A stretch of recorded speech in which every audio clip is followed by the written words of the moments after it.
कोई बात नहीं, धूप पसीना हमारा भी बहा था, हम भी याद रखेंगे।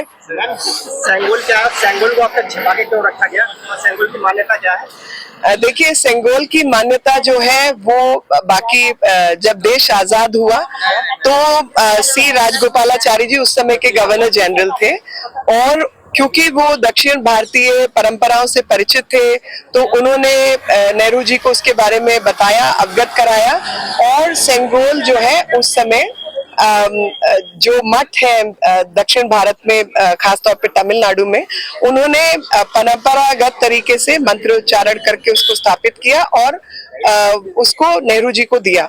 लेकिन उसके बाद उस संगोल को गायब भी कर दिया गया, कहीं उसका उल्लेख नहीं, कहीं उस विषय में बात नहीं। लेकिन ये भारतीय परंपरा है। भारत के इतिहास में जो वैदिक समय से जब राज्याभिषेक होता था तो राजा जो है वो चुना हुआ पद होता था। जैसे आज का प्रधानमंत्री, उस समय के प्रधानमंत्री नहीं, उसको राजन बोलते थे, जो चुना हुआ नेता होता था।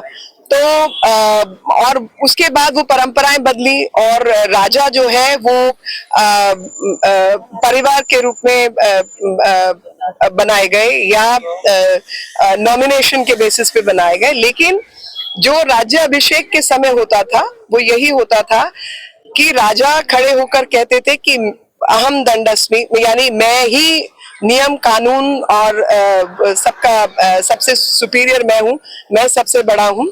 तो जो राजपुरोहित होते थे वो दंड लेके हाथ में आते थे और उनके सिर पर 3 बार मारते थे और ये कहते थे कि नहीं, तुमसे भी बड़ा नियम कानून है। यानी उस वक्त शब्द धर्म होता था।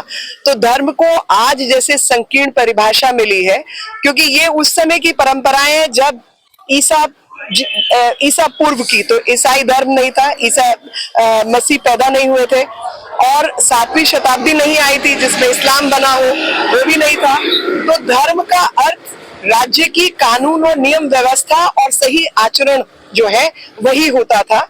तो वही सही आचरण और वही नियम और कानून राजा पर भी लागू होते थे और राजा से बड़े उस देश की परंपराएं, नियम कानून थे। यही इसका संदेश था। और आज जिसको रेनेसा के पीरियड के बाद, क्योंकि यूरोप के अंदर जो है ये परंपराएं नहीं थी, लेकिन जब रेनेसा आया, जब वहां पर लोकतंत्र स्थापित हुआ, तो रेनेसा के पीरियड के बाद रूल ऑफ लॉ की बात होने लगी। तो जिसको यूरोप ने रूल ऑफ लॉ समझा, जो हमारे यहाँ पे राजधर्म और धर्म के रूप में जाना जाता है, वही परंपरा को स्थापित करता है कि देश के कितने भी बड़े पद पर कोई बैठा हो, नियम कानून सर्वोपरि है।